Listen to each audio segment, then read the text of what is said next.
Hey ho Pop Gengs,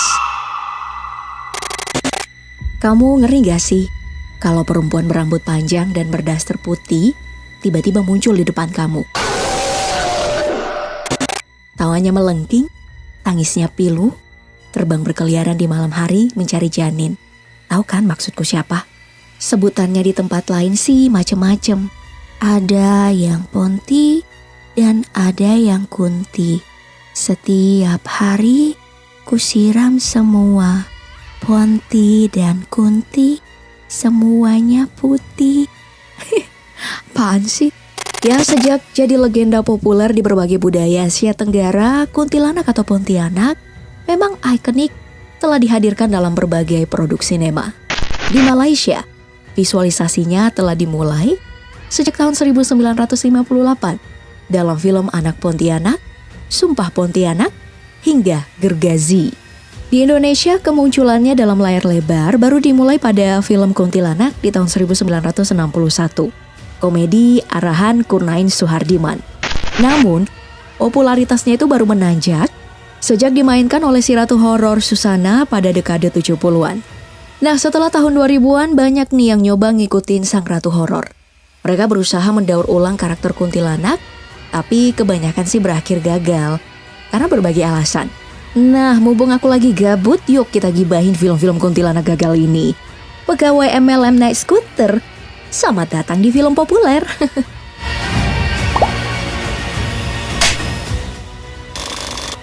Alasan pertama kegagalan dari sejumlah film kuntilanak adalah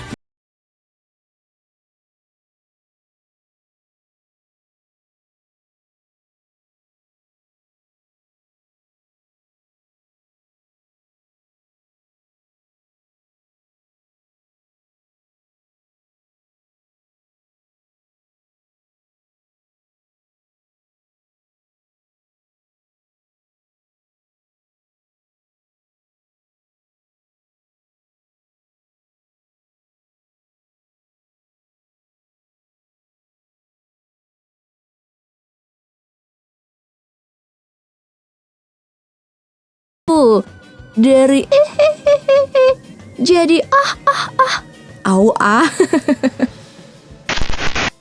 Ya, pakai judul unik.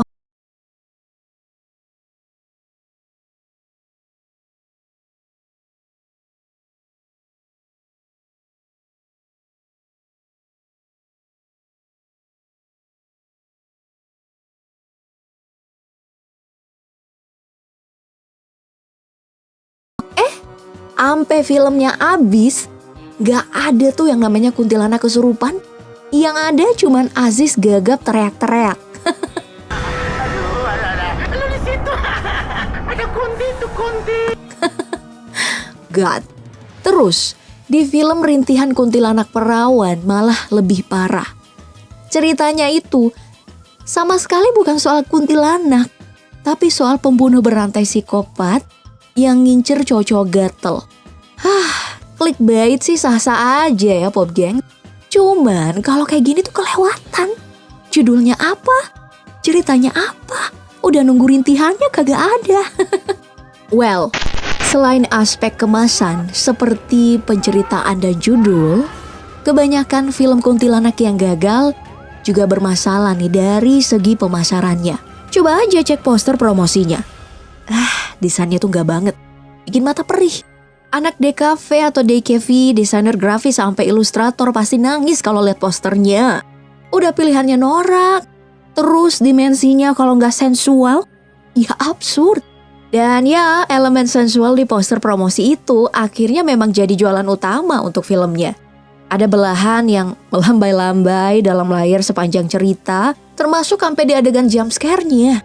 Belum lagi sejoli yang udah tahu kalau lagi di tempat angker, tapi masih aja nekat mantep-mantepan.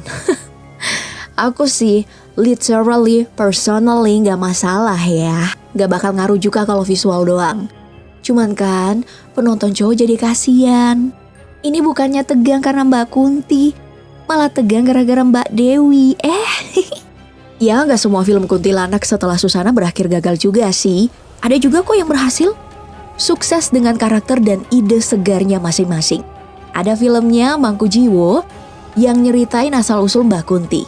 Dan bukannya nakutin, malah bikin kita jadi bersimpati sama hantu yang satu ini. Terus, film Kuntilanak versinya Rizal Mantovani dengan cerita yang segar dan unsur terornya yang tetap kuat. Lalu yang teranyar nih, mungkin Kuntilanak Gotik versi Tara Basro di Halfword. Miniseri arahan sutradara kondang Joko Anwar di siaran HBO. Ya, dari segi eksekusi film-film kuntilanak gagal yang dibahas sebelumnya memang beda banget sih dengan kompetitornya yang berhasil. Disebut kompetitor pantas gak sih? Maaf ya. Soalnya dari satu elemen kayak efek visual aja udah kalah jauh. Apalagi kalau aspek yang udah kita gibahin kayak poster promosi, alur, dan pemilihan judul ikut dimasukin. Wah, bisa jadi pembantaian. Tapi apalah aku ini. Well, itu aja untuk sesi film populer kali ini ya. Kalau kamu suka dengan konten yang sejenis, jangan lupa like dan share. Kalau nggak suka, di daftar kami ada opsi lain kok, seperti kesalahan dalam film, proses di balik layar, hingga alur cerita. Kalau kamu ada saran, jangan malu komentar ya. Nyalakan juga tombol lonceng biar kamu gak ketinggalan kabar terbaru dari kami. Sampai jumpa di video selanjutnya.